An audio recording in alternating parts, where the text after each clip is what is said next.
So through the abdominal breathing is how we help to heal the internal organs. Sinking is relaxing, relaxing is sinking. When we drop the tension, we sink into the earth. Relax, relax, relax. Trying to breathe in and out through the abdomen. Relax. Relax the chest. Relax.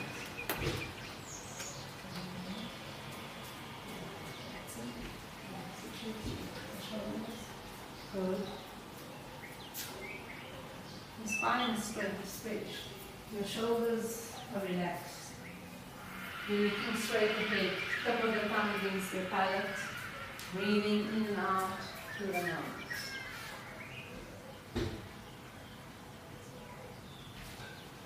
Breathe, relax.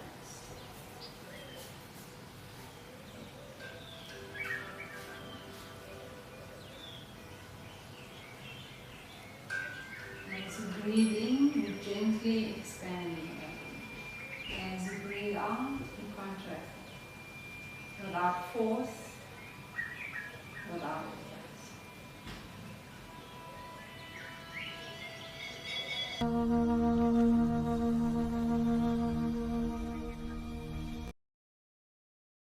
Maybe by way of introduction, so Michelle's an old and dear friend of mine, and she's a Tai Chi instructor, which is one of the key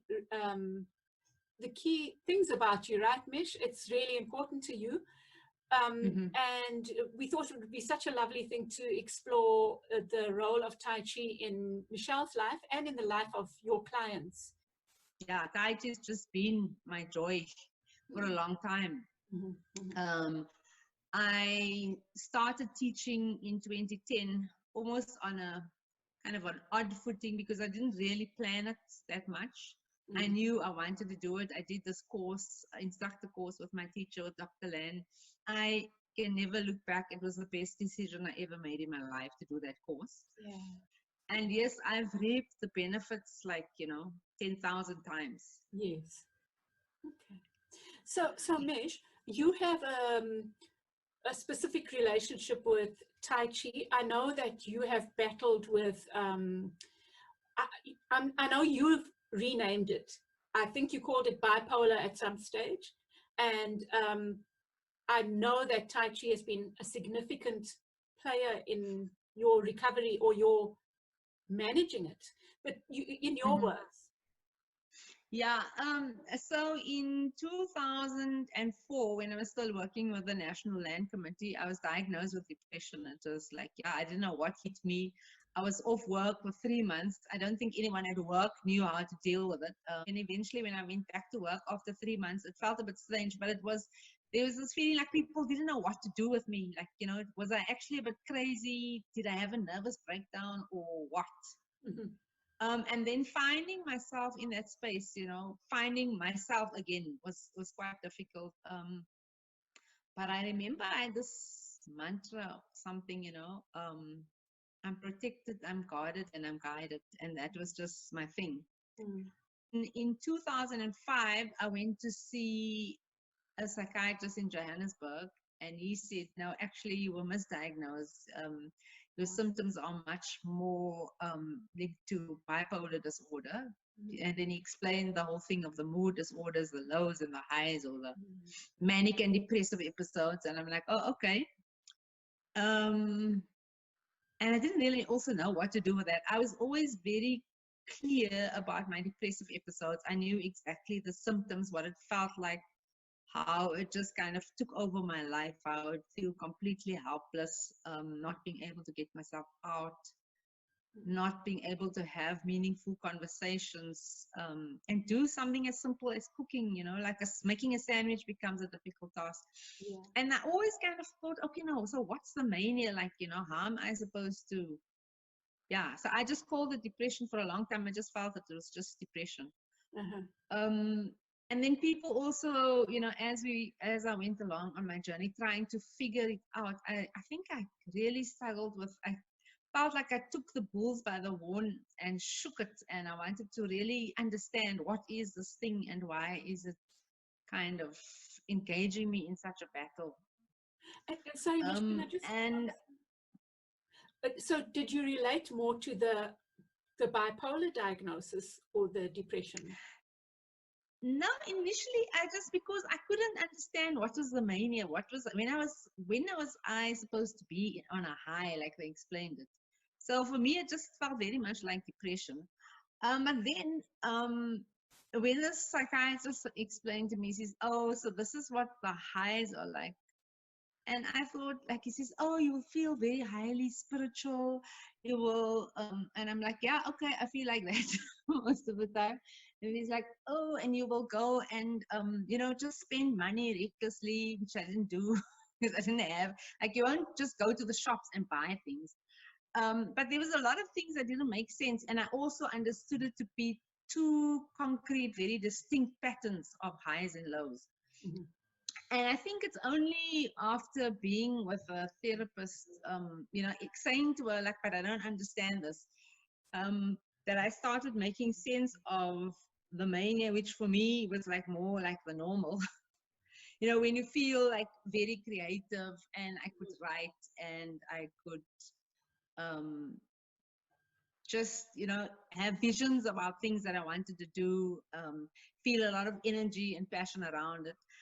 But somehow along the way, I think part of the journey, interesting, because what happens when you have a diagnosis like this, you start judging. So I used to judge myself a lot for feeling depressed, and kind of what I saw as being depressed, and not being able to get myself up and get myself out of that state. And then I had to do a lot of work on, moving away from that judgment. Mhm. Mhm.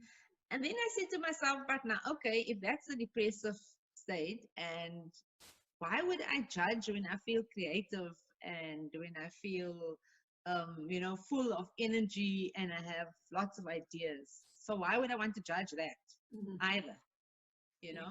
And also, as I learned, like, there were lots of kind of musicians and artists who are many of them creatives, who have been diagnosed with bipolar, and that wasn't strange. It was just, that was the way it was. Yeah. And so then I started seeing, okay, so the way I understood it then, it's not to have distinctive patterns of high and low, but maybe in between, like maybe even on one day, feel down and then feel, different, like your energy is lifted again. But I remember once a psychiatrist asked me, like, do I feel normal? And I'm like, what's that? Yeah.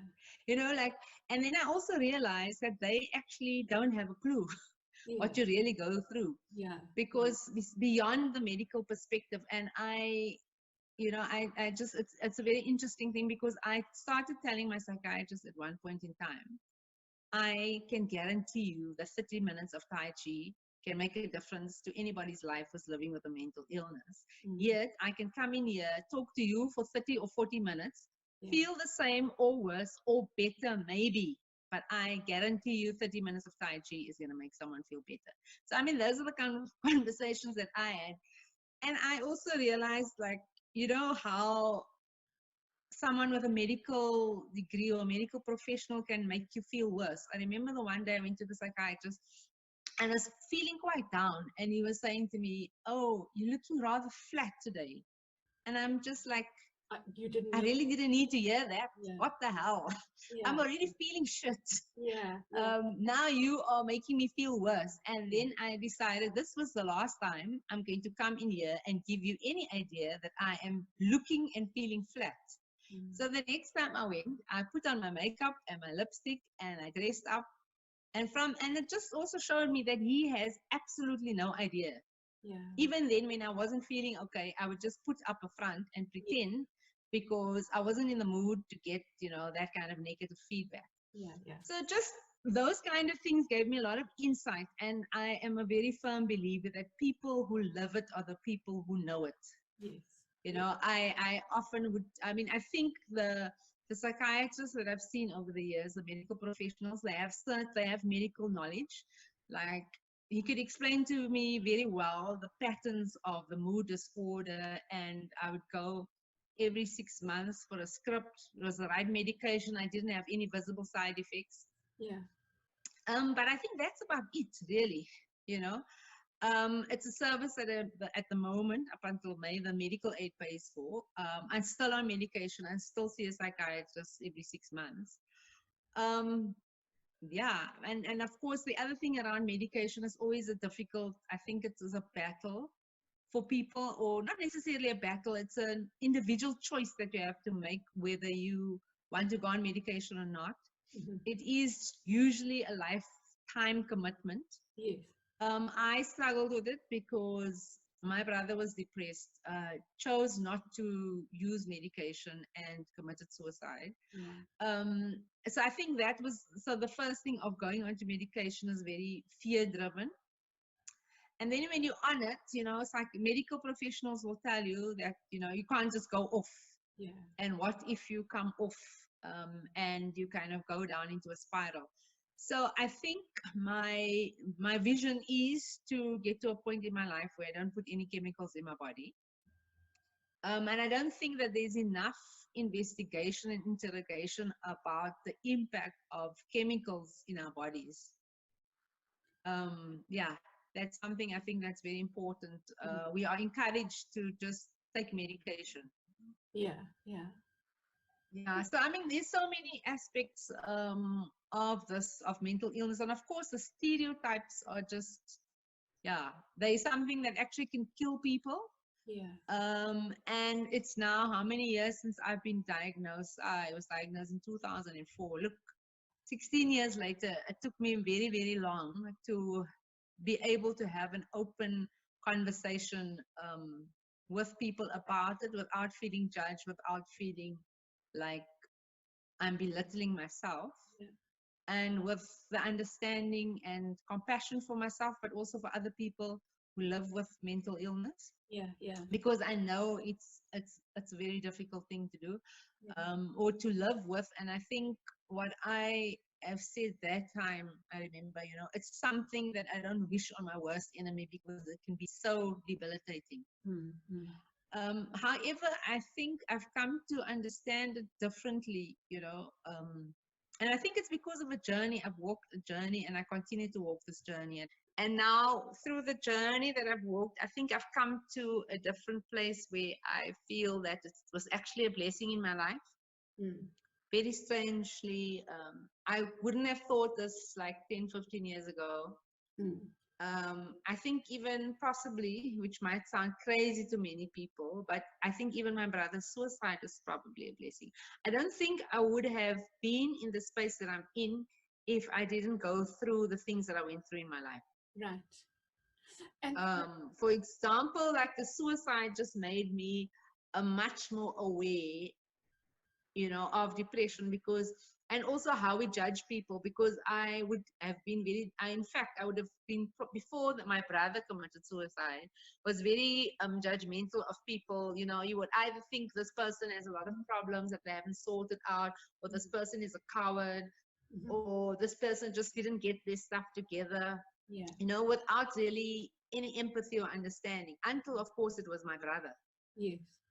Yes. Then it was a completely different thing, you know, because there was someone that I wouldn't want to judge at all. Yeah, yeah, for sure. So I think that it taught me many lessons, but it also took me that into my, and I think it's really also the issue of death has been a big part of my life, and part of, I think, what took me into depressive episodes. Yeah, I don't know about, so that's why it's easier for me to explain it in terms of the depression and the mania. But I think just that, you know, once I experienced what it was like to be very deeply, severely depressed, in fact, to the point of being suicidal, I understood kind of why people commit suicide. Yeah, yeah. Because of that feeling of being in a deep, dark hole where you just can't see yourself getting out of. Yeah.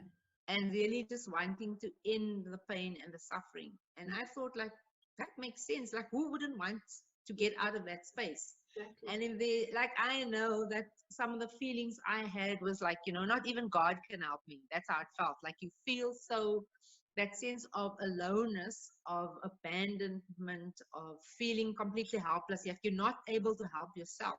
Yeah. And so when people say, oh, you know, no, you can get out of it, and no, don't be silly, you know, just there's so many things to look at that's wonderful in life. Mm. At that point in time, you just cannot see it. You Yeah. can't feel it. You can't see it. And I think the scariest thing was that feeling of numbness where you actually don't feel anything. Mm. So it isn't even about feeling sad and tearful and sorrowful. It's about feeling nothing. Mm, mm, mm. Mm. You know, I remember, I think it was someone's funeral in Paul during the time that I was feeling depressed. I didn't want to go to the funeral, but then you even start feeling guilty about going to a funeral and not feeling sad about it. Yeah. That this person died and you don't feel anything. Hmm. So, I mean, there's just, yeah, there's so much to deal with already for yourself. And then, of course, then there's other people looking from the outside in. Yeah. Yeah.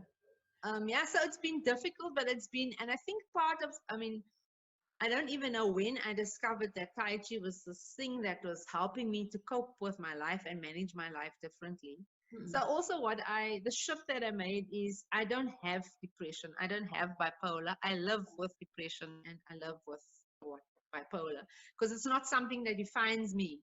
Yes, yes, yes. You know, it's a medical condition that I live with. And I have learned to manage my life differently. Mhm. I suppose because of that condition, Yeah. Yeah. which I might not otherwise have done. Yeah.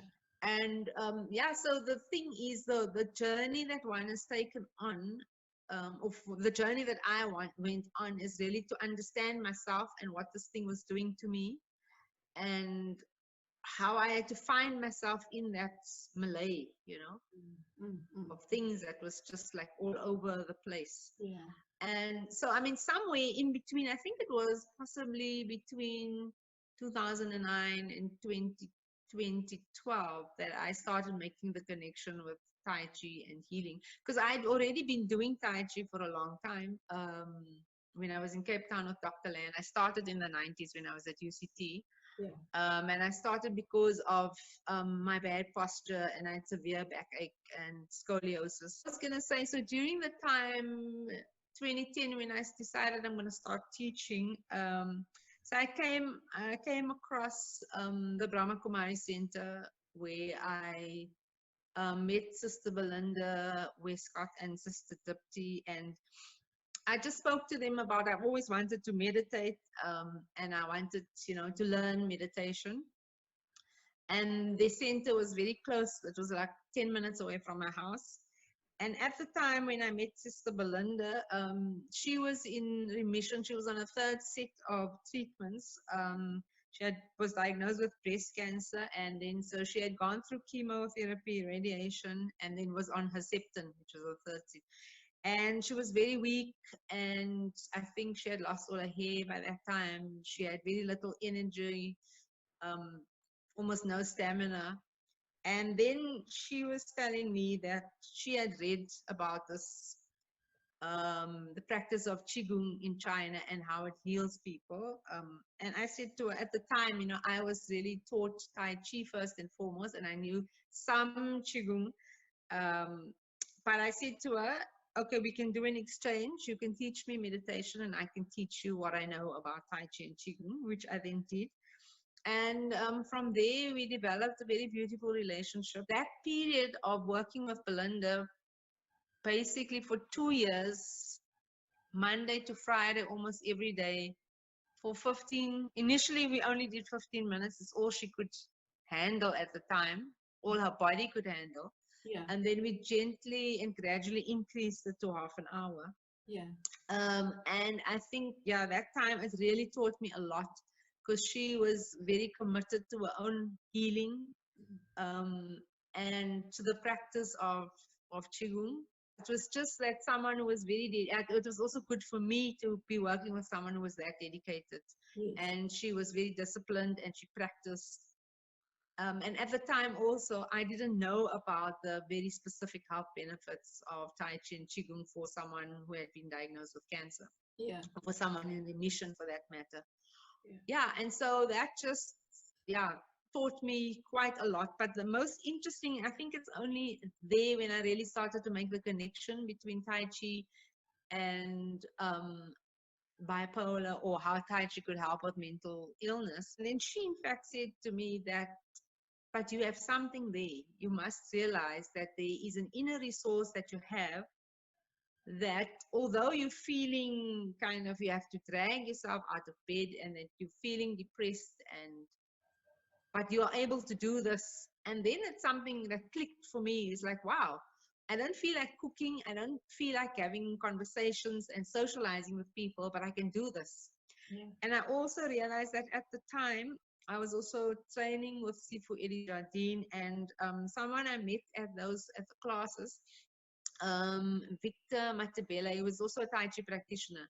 So we started talking about, like, I already had the vision that I wanted to teach Tai Chi and I wanted to have a school or a studio. And then he was keen. He had been with, I think he said he had 20 different instructors over the years, and he loved Tai Chi. And then he said he would come and train with me, in addition to me going to classes with Shifu Eddie Jardine. So I trained with him daily, like sometimes 2 hours a day. And I remember there were days when I was feeling very depressed. It would be, my classes would start with him at 10 o'clock. 9:30, I would be getting out of bed, you know, and I would drag myself there. But for those 2 hours that I was there, I would just be in another world. I would forget that I even had to drag myself there. And that, like, you know, brought the realization that this art is doing something for me that nothing has done, you know, and it's helping me feel better about myself. And then slowly and gradually, I started practicing more. Yeah. Yeah. You know, and I started seeing like how it started. The one thing, like, it gets me out of my head, Yeah. because I know a lot of us, we live in our heads. Even people who are not diagnosed or don't live with a particular mental health Yeah. or mental illness, a lot of us, we just live in our heads, because that's also what the world kind of creates and demands, that you operate from your head. And this is the one thing that actually took me out of my head. So yeah, it's been a long time, and there's, yeah, learning all the time. And so I think what is very significant for me from that journey is that so I realized that I could support and work with people living with mental illness with Tai Chi and Qigong. And I knew that I could do it from a place of understanding and compassion, because I knew what it was like when I don't have the energy to actually drag myself anywhere, when I knew what it was like if I don't really want to get up and let alone exercise or shower. So I think that is what one of the things and the gifts that I bring to working with people living with mental illness, because I have that understanding, I have the experience, and I have the compassion. Yeah. And I think that, so, and in all the work that I do, be it feminist work or be it Tai Chi, it is about meeting people at the place where they are at. You know, so I'm at a place where I'm able to manage my life, and I don't generally have, I'm not in a space where I feel debilitated by mental illness, by the bipolar disorder, but there are other people who are still there. Yes, You yes. know, and so I'm able to meet people in that space where they are there, you know, where they are at, Yeah. Yeah. and to show them the compassion and understanding, and to share with them a tool that can actually help them Yeah. to live differently Yeah. Yeah. and to manage their lives differently. Yeah. Okay, Mish. So now you have your own studio, right? Yes, I do. Set up your own space from home. Yes, Can you show us? yes. Is it? Yeah, thanks to Darby, I have to say. Thanks to the guy in my life.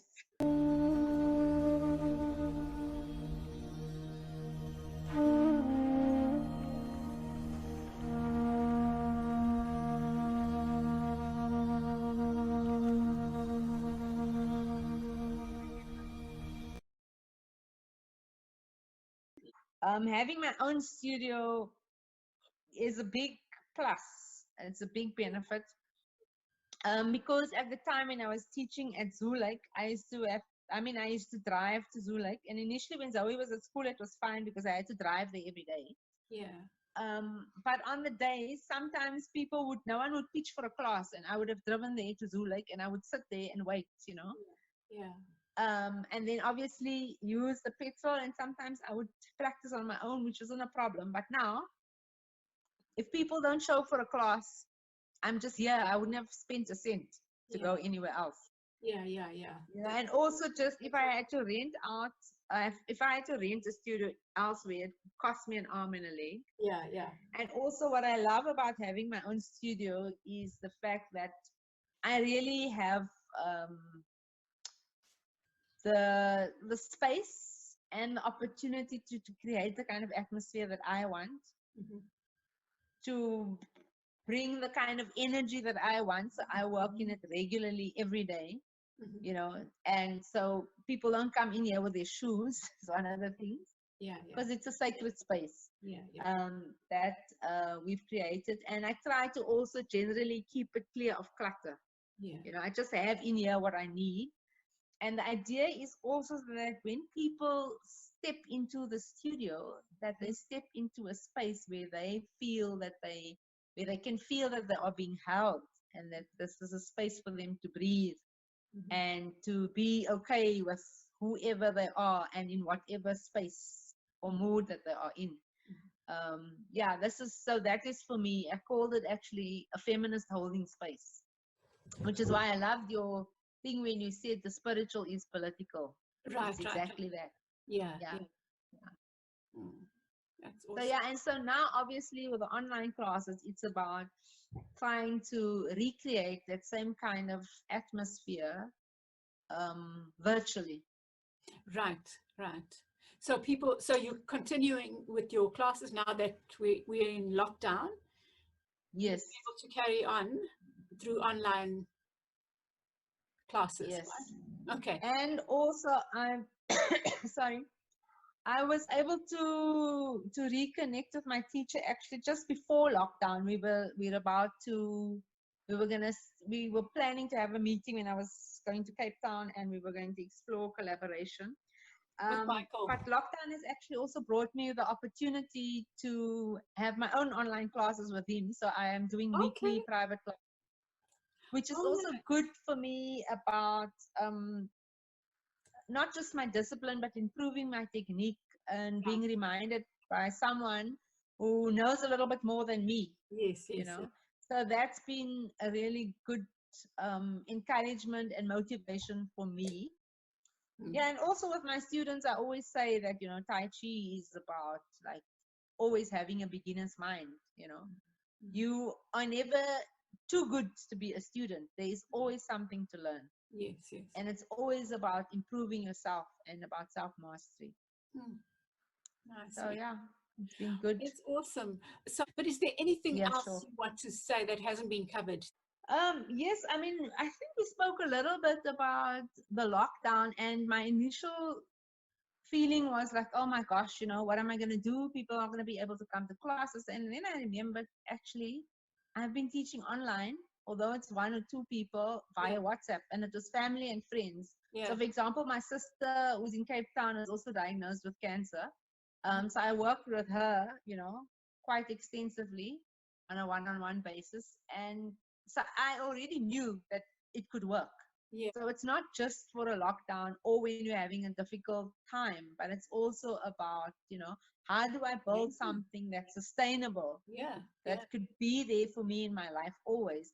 And what I've been doing a lot of with a number of women, particularly Black women, is that how do we start taking care of ourselves? And how do we start offering our gifts and what we share and our solidarity to others from a place of well-being, from a place where we are resourceful and not empty, So, and that's what I've been writing about, and that's part of what I am hoping to have a webinar about is the feminist ethic of care. Yes.